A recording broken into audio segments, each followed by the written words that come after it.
Bienvenue sur Chronique, les séries de podcasts inédits de Mapato. Dans nos podcasts, nous donnons la parole à des patients, des aidants et des soignants. Alimentation, sexualité, travail, gestion du quotidien, prise en charge, nos invités nous partageront leurs expériences, leurs conseils et leurs visions. L'objectif est simple, informer et déstigmatiser la vie avec une pathologie dans un esprit positif et collaboratif. Je suis Florence, j'étais infirmière pendant 15 ans et je suis responsable de l'innovation pour les soignants chez Mapato. Je suis Lorraine, je suis patiente chronique et responsable de l'innovation pour les patients chez Mapato. On vous emmène avec nous à la découverte de ces témoignages qui, on l'espère, pourront vous éclairer et vous accompagner au quotidien. Pour ce nouvel épisode du podcast, c'est Florence derrière le micro. J'ai interviewé Manon, ostéopathe, spécialisée dans la prise en charge des pathologies féminines. Nous avons discuté ensemble pour savoir quand consulter un ostéopathe, sur quels symptômes de l'endométriose l'ostéopathie peut agir, quels en sont les bénéfices et les limites. Très belle écoute à toutes et à tous. Bonjour Manon, bienvenue sur le podcast Chronique de Mapato. Merci beaucoup à toi d'avoir accepté l'invitation. Écoute, dans un premier temps, ce que je te propose, c'est de te présenter et de nous raconter un petit peu ton parcours professionnel. Ouais. Bonjour Florence, merci de m'inviter justement sur ce podcast. Je m'appelle Manon Le Tourneau, je suis ostéopathe spécialisée en gynécologie. Mon parcours professionnel, j'ai été diplômée d'ostéopathie en 2018. Je suis allée directement après avoir obtenu mon bac, directement au sein école d'ostéo. Et dès que j'ai eu mon diplôme, j'ai décidé de me spécialiser dans l'approche du corps féminin et dans tout ce qui est troubles plutôt gynécologiques, sexo. Et donc, j'ai fait des formations complémentaires à ce sujet. J'ai fait 3-4 formations pour vraiment être sûre et avoir pas beaucoup de connaissances parce que pendant les études, je trouvais justement que ça manquait pas mal sur la sphère gynéco, sur les pathologies gynécologiques. Et justement, en faisant les formations complémentaires, je me suis rendu compte à quel point en ostéopathie, on pouvait justement être bénéfique. D'accord. Et rappelle-nous, du coup, ça dure combien de temps les études d'ostéopathie ? Ça dure 5 ans. 5 ans. D'accord. Ouais. Et du coup, tu rentres sur concours ou c'est Alors justement, non, tu rentres sur dossier et entretien avec des personnels de l'école. C'est des écoles qui sont privées. Voilà. D'accord. Ouais. Et donc du coup, c'est fou parce que tu vois, du coup, j'ai interviewé déjà quelques professionnels de santé là pour le podcast et à chaque fois, on note ce C'est défaut de formation sur les pathologies gynéco et notamment sur l'endométriose et encore un exemple de plus. Bon, après, c'est chouette que tu aies pu faire des formations complémentaires pour pouvoir te perfectionner. Ok. Donc du coup, est-ce que tu peux nous expliquer un petit peu déjà cette discipline, l'ostéopathie? Oui, donc l'ostéopathie, c'est une discipline qui vient des États-Unis. C'est une approche thérapeutique manuelle douce qui se fonde vraiment sur une vision holistique globale du corps humain, mais à la fois physique du corps humain, mais aussi psychologique. C'est-à-dire que pendant une séance d'ostéopathie, on écoute aussi la personne et ce qu'elle nous dit, on prend en compte son contexte biopsychosocial, on appelle ça, donc c'est son environnement, quel travail elle fait, comment sont ses relations sociales, l'histoire de sa famille, ses activités. Donc voilà, on se concentre pas que sur l'aspect physique, on évase vraiment les champs et tout en ayant ça reste quand même une approche thérapeutique manuelle. On soigne le corps, mais on prend en compte tout l'environnement de la personne. D'accord. Tu parles de C'est assez clair? vision. Oui, tu parles de vision holistique. Ouais, c'est ça. Et Holistique, alors holistique, c'est l'inverse de allopathique. Tu vois, par exemple, la médecine générale aujourd'hui, qui, comme elle est pratiquée en France, c'est une médecine allopathique. C'est-à-dire que tu vas aller voir, si tu as mal à l'estomac, tu vas aller voir le gastro-entérologue. Si tu as un souci au niveau articulaire, tu vas voir le rhumatologue, le spécialiste des articulations, le spécialiste de l'estomac, le spécialiste des reins. Alors que l'ostéopathie, tu peux venir pour n'importe quelle partie de ton corps. On prend vraiment en charge tout. Donc c'est holistique. Et c'est aussi holistique au sens large, dans le sens où on ne fait pas que le physique, on prend aussi en compte, comme je t'expliquais, l'environnement de la personne. la globalité, quoi. La globalité, exactement. D'accord. Et pour, justement consulter un ostéopathe, est-ce qu'il faut être adressé par son médecin traitant? Est-ce qu'on a besoin d'une ordonnance? Est-ce qu'il est possible d'avoir une prise en charge, financière du coût de la consultation? Alors, il n'y a pas besoin d'être adressé par son médecin traitant. Il n'y a pas besoin d'ordonnance non plus et évidemment maintenant les mutuelles, beaucoup de mutuelles prennent en charge complètement ou en partie, les séances d'ostéopathie. Il faut vraiment se renseigner auprès de sa mutuelle parce que chaque mutuelle est différente et ne rembourse pas au même taux, mais il y a une aide financière aujourd'hui. Concernant les femmes atteintes d'endométriose, à quel moment faut-il, consulter, un ou une ostéopathe et comment se déroule, une première séance? Alors, il y a 2 moments il y a 2 manières de consulter, une ou un ostéopathe, de manière préventive ou de manière curative. Donc en prévention, quand ça va plutôt bien, qu'on n'a pas trop de douleur, mais qu'on a envie de maintenir cet état-là, avant de tomber justement dans la douleur aiguë et dans la perte de capacité physique. Et en curatif, quand justement ça va pas, on est en pleine crise et que là, il faut absolument aider, et ben voilà, on va venir aussi en curatif.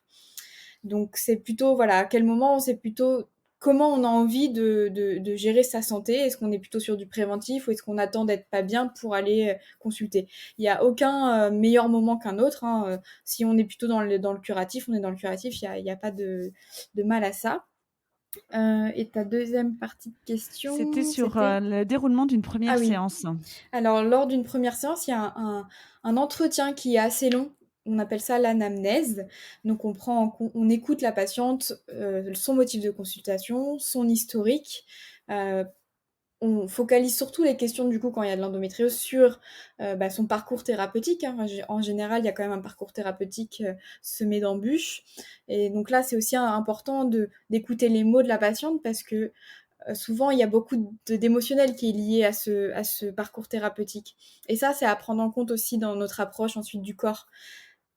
Ou si on voit que le parcours thérapeutique a été tumultueux et que elle est passée par beaucoup de choses, on lui a très peu expliqué ce qu'elle avait, et ben nous c'est aussi le moment de dire bon bah voilà, moi je vais vous expliquer ce que je vais faire, et d'être plus dans l'explication, plus dans le essayer de créer un lien quoi, parce que parfois elles arrivent, elles sont un peu comment dire, elles sont sur les nerfs, quoi, parce qu'elles ont beaucoup essuyé de mauvaises réflexions et elles sont souvent pas tout à fait en confiance. Donc, la première séance d'ostéopathie aussi, pour l'endométriose, c'est de remettre un cadre de confiance. Donc, pendant cette première partie-là de l'anamnèse et ensuite pendant la séance, souvent, il y a, voilà, le travail physique est un peu moins long, on va dire, parce Mmh. qu'il y a eu un grand début de consul sur les échanges, sur ses historiques, son passif. Et souvent, en général, on repropose une deuxième consultation 3 semaines, un mois plus tard pour travailler un peu plus sur le physique et voir déjà les effets de la première séance. D'accord, ouais, il y a déjà des nœuds à démêler de tout le parcours, l'errance diagnostique aussi qu'on connaît pour l'endométriose, pour pouvoir bien connaître, aussi la patiente, quoi. D'accord, OK. Et quels sont les motifs de consultation, que des femmes atteintes d'endométriose qui viennent te voir au cabinet? Alors, il y a des motifs, on va dire, assez fréquents, assez réguliers, comme les douleurs pelviennes, les douleurs de règles, les douleurs que l'endométriose peut comment dire, entraîner au niveau du dos. Elle peut entraîner des douleurs neuropathiques dans les jambes aussi, parfois. Et donc, voilà, c'est toutes ces douleurs-là que peut entraîner l'endométriose qui sont des motifs de consultation. Ensuite, on a aussi des motifs de consultation un peu moins traditionnels. Quand on a des formes d'endométriose aussi un peu moins traditionnelles, comme par exemple ma patiente qui avait des atteintes pulmonaires et qui a fait des pneumothorax à répétition. Et du coup, bah voilà, pour cette patiente-là, ces motifs de consultation, c'est plutôt des douleurs dorsales et des douleurs de thorax qu'on vient traiter par rapport à ses antécédents de pneumothorax à répétition à cause de son endométriose. Donc majoritairement, c'est des motifs de consultation liés à de la douleur, Oui. qui va être en fonction un peu, des lésions, du parcours de la patiente, en fonction des atteintes qui peuvent être, pelviennes comme le dos, comme, les jambes, donc d'accord, donc du coup, l'ostéopathie agit sur, toutes ces formes de douleurs, différentes, Exactement. J'ai aussi oublié de préciser qu'on travaille aussi sur les troubles digestifs, en fait, alors qu'ils Ah, sont pas forcément liés à la douleur, mais par mmh, exemple des épisodes de constipation, diarrhée que peut présenter aussi une femme atteinte d'endométriose. d'accord, donc il y a un travail sur l'abdomen, aussi. Oui. D'accord. C'est ça. OK. Et du coup, comment l'ostéopathie, quelles sont les techniques manuelles justement, pour agir sur ces douleurs, ces troubles du transit? Le but premier de l'ostéopathie, c'est de redonner de la mobilité à une structure qui en a perdu. Et donc dans l'endométriose, en général, à cause des lésions, hem, l'utérus et toutes les structures qu'il y a autour de l'utérus, qui le relient au squelette, qui le relient à la vessie, au rectum, perdent de la mobilité parce que les lésions saignent, ensuite elles cicatrisent. En cicatrisant, parfois, elles créent des petites adhérences. Alors là, c'est là où il faut mettre des guillemets aux adhérences. On parle des adhérences vraiment bas grade, entre guillemets, où parce que les chirurgiens, chirurgiennes, quand ils parlent d'adhérence, ils parlent vraiment d'adhérence qui ont besoin d'être opérées. En ostéopathie, on travaille sur un autre type d'adhérence qui n'a pas besoin d'être opérée, mais qui fixe l'organe dans sa mobilité et qui l'empêche de bien bouger en fonction de la journée, du moment du cycle, et qui va du coup favoriser plus de douleurs. Par exemple, les dyspareunies profondes. L'utérus est figé par ces lésions, notamment souvent au niveau des ligaments utérosacrés. Il n'a pas la capacité de bouger comme il devrait pendant une pénétration, et du coup, ça vient créer une douleur au niveau du col de l'utérus. D'accord, donc vraiment c'est jouer sur, la mobilité des organes avec des techniques, du coup, douces, c'est ça? Tout à fait. Alors, il y a des techniques de mobilisation en fait au niveau abdominal.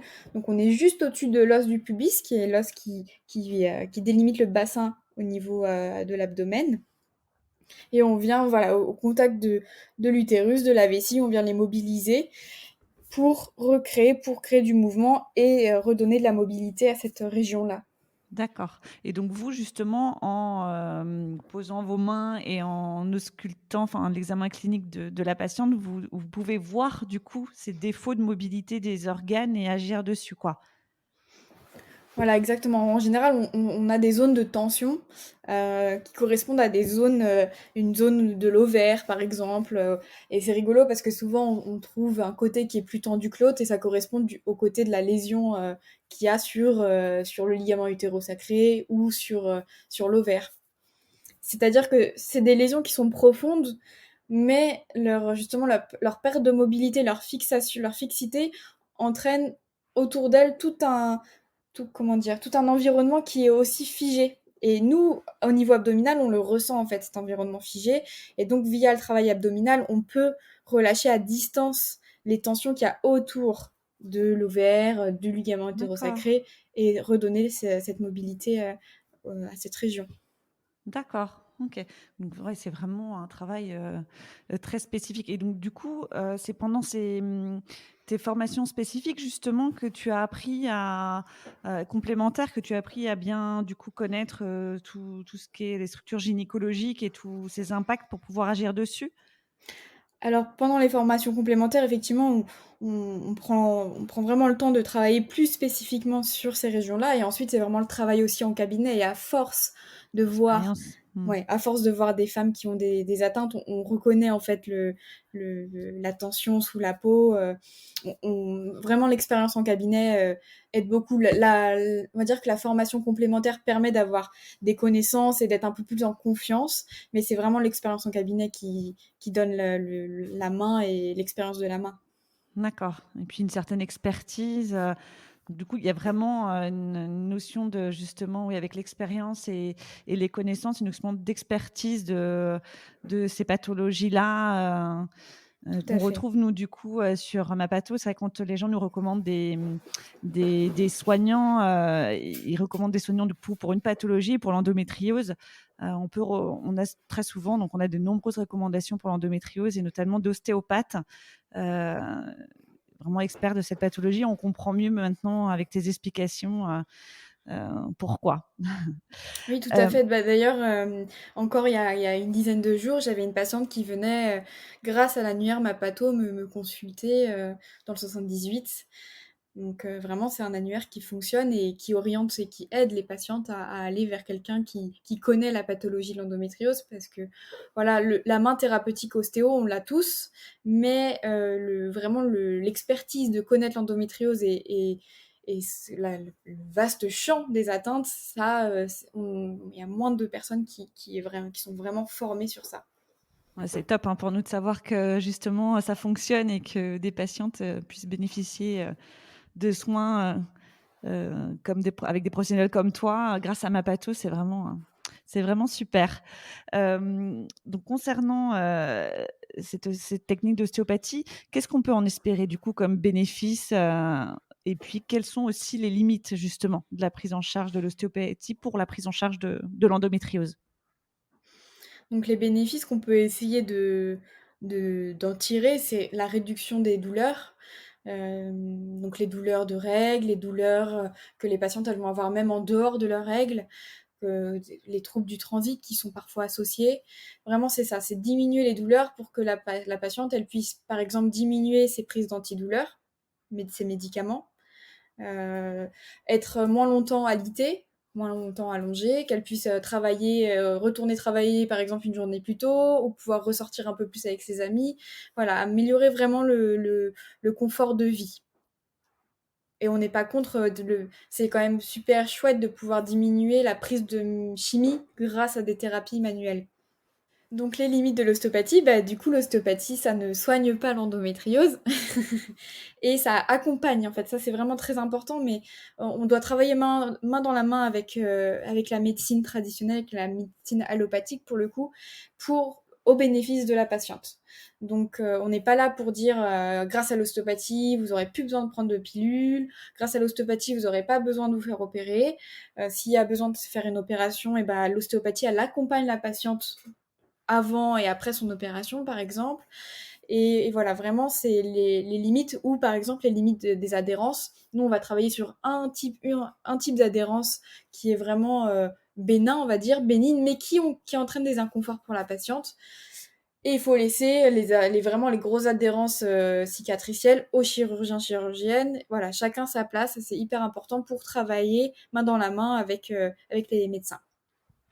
D'accord. J'ai une question qui me vient. Est-ce qu'il y a un moment du cycle où c'est plus approprié d'avoir des soins d'ostéopathie?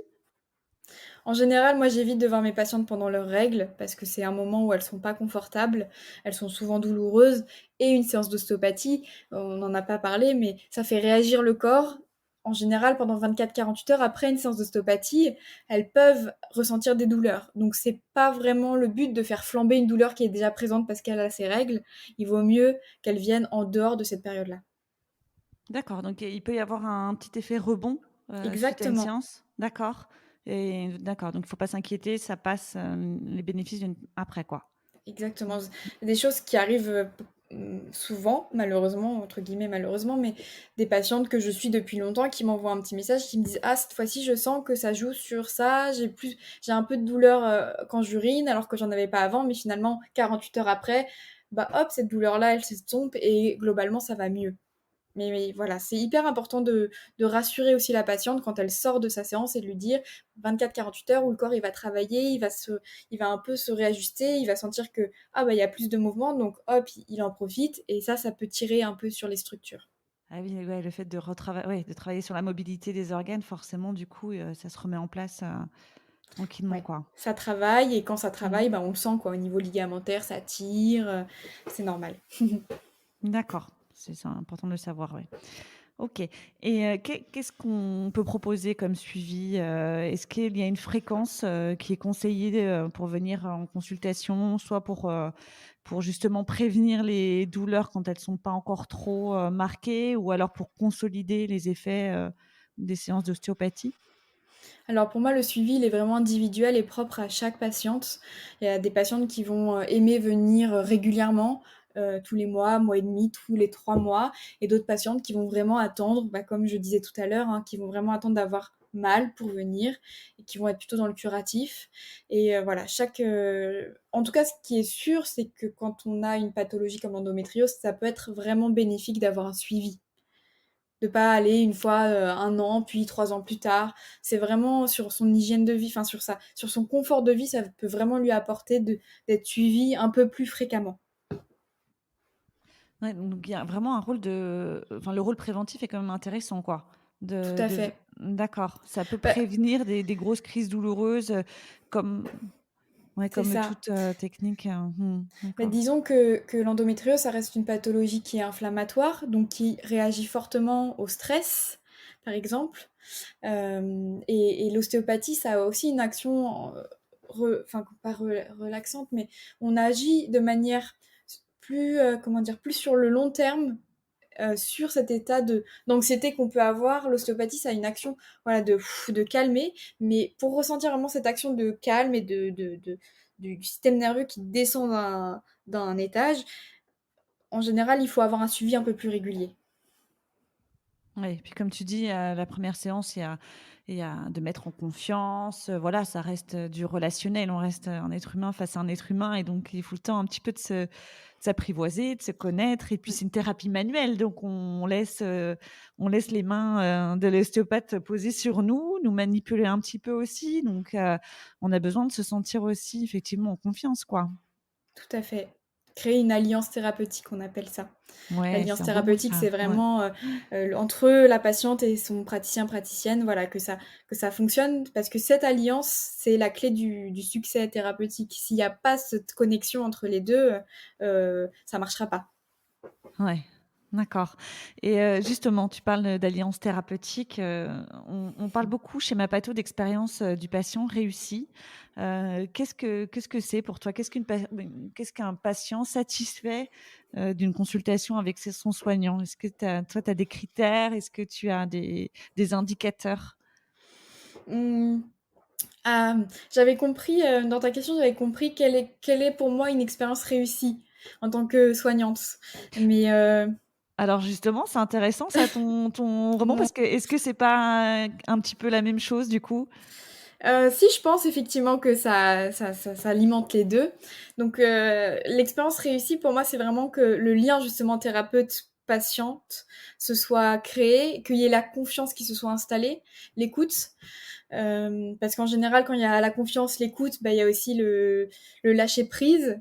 Et c'est comme ça que la patiente, elle se relève de la table et elle est sonnée, elle se dit: «Ouh là, là, c'était dur aujourd'hui.» Mais parce que justement, il y a eu la confiance installée, elle a pu lâcher prise sur la table, son corps a lâché prise et bah, il y a des choses qui se sont passées physiquement.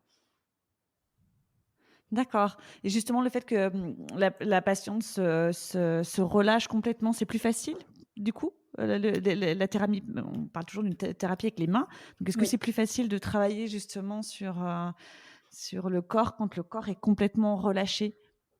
Tout à fait. D'ailleurs, ça fait partie souvent des premières choses à faire, c'est de de mettre un peu le doigt sur la tension du corps au repos et de voir qu'en fait cette patiente qui est allongée sur la table, elle pense qu'elle est détendue, mais elle ne l'est pas et voilà, souvent ça sous-entend aussi d'autres choses, des passifs, des antécédents, parfois de violence et il faut aussi travailler sur ces couches-là, avant de pouvoir travailler vraiment sur le mécanique. On peut pas aborder un corps de manière mécanique. Allez, on va faire ça, on va bouger tout ça, et hop, ça ira mieux. Parce que bah, souvent, il y a des défenses qui se sont installées par-dessus, et il faut d'abord lever les défenses pour pouvoir ensuite arriver sur vraiment le côté anatomique, mécanique. C'est pour ça que je te parle d'alliance et de confiance, de lâcher prise, parce que on touche pas un corps comme on veut, on le manipule pas comme on veut, hein. C'est lui qui nous laisse le faire. Ouais, donc il y a toutes les barrières un peu psychologiques pour pouvoir, accéder au corps. Mais c'est intéressant, hein, de savoir que justement l'ostéopathie, ce n'est pas que le travail sur le corps, c'est le travail aussi sur l'esprit et que ça permet justement, ce lâcher prise aussi, heu, psychologique en plus Tout du à corps, fait. c'est chouette. Oui, c'est vraiment sur les mémoires physiques des émotions, quoi. Ah oui, Qu'il y ouais. a des émotions qui, même si par exemple, des patientes qui font des suivis psychologiques aussi, parce que voilà, elles ont envie d'aller mieux, elles vont lever des traumas psychologiques, mais il y a toujours un ancrage physique de l'émotion. Et donc ça, c'est important de le travailler, de le libérer aussi, par exemple, tu vois. D'accord. Ouais, Ça fait c'est vraiment vraiment... un métier qui est très, varié, hein, du coup, Ouais. c'est vraiment Oui, intéressant. On peut très bien venir nous voir pour quelque chose de très mécanique. Je me suis bloqué le dos Ouais. en faisant du bricolage parce que j'ai fait trop de bricolage. Mais parfois, il y a et moi, c'est cela que j'aime enfin, c'est pas bien de dire que j'aime le plus, mais c'est justement ces patientes ou ces patients qui viennent et qui ont plein de couches par-dessus et qu'il faut aussi travailler sur ces couches-là, qui est hyper intéressant, je trouve. Ouais, le corps qui parle, quoi. Exactement. OK. D'accord. Manon, on va parler un petit peu de tes actualités pour terminer. Ouais. Tu as ton compte Insta qui fonctionne super bien, que je vous invite à aller voir, qui s'appelle Ostéo Féminin, qui est vraiment hyper bienveillant, hyper doux, plein de conseils et plein d'informations, justement, notamment sur l'endométriose. Et il me semble que tu as une petite annonce à nous faire aussi. Tout à fait. Je suis l'autrice d'un livre qui sortira entre mai, je pense au courant mai, la date n'est pas encore sortie. Un livre qui va s'appeler Un corps plus libre, qui va donc parler de santé féminine et de Ouais. tout de tous les tabous et les injonctions sociales qui pèsent autour de notre santé féminine. Eh ben, écoute, super. Eh ben, on ne manquera pas d'en parler sur Mapato. Vous pourrez, dès qu'il sortira, on le référencera, hein, Oui. pour celles que ça Oui. intéresse. Oui, et Sur... en plus, j'ai pas précisé, excuse-moi, je te Ouais. coupe. C'est un livre qui sort chez Hachette Pratique, aux D'accord. éditions Hachette Pratique. OK. Et un livre qui est illustré, hein, c'est ça? Tout à fait, ouais. Super Ouais. illustré par l'autrice, l'illustratrice Franche Hirsute, qui est aussi sur D'accord. Instagram. Ouais, OK. Eh ben, super. Eh ben, écoute, Manon, je te remercie beaucoup, pour ta participation. Je te souhaite une belle continuation, dans cette belle pratique et l'ostéopathie qu'on peut compter, dans cette prise en charge globale de l'endométriose. Merci beaucoup et puis je te souhaite, une belle fin de journée. Merci beaucoup de m'avoir invitée. Avec plaisir. Au revoir. Au revoir. Merci beaucoup à vous d'avoir écouté cet épisode. Vous ne faites pas encore partie de la communauté Mapato ? Rien de plus simple pour la rejoindre. Rendez-vous sur mapato.com ou bien téléchargez notre application gratuitement sur Apple Store ou Play Store. C'est pratique, rapide et gratuit, alors vous n'avez plus qu'à foncer. Vous pourrez y retrouver des informations ou des professionnels de santé recommandés par d'autres patients pour toute pathologie chronique comme l'endométriose. Partagez également votre expérience en recommandant des soignants ou des ressources qui vous ont aidé pour votre pathologie. Pour soutenir le podcast Chronique, laissez 5 étoiles sur Apple Podcast et un joli commentaire sur votre plateforme de podcast préférée. Un grand merci à vous et à la semaine prochaine pour un nouvel épisode.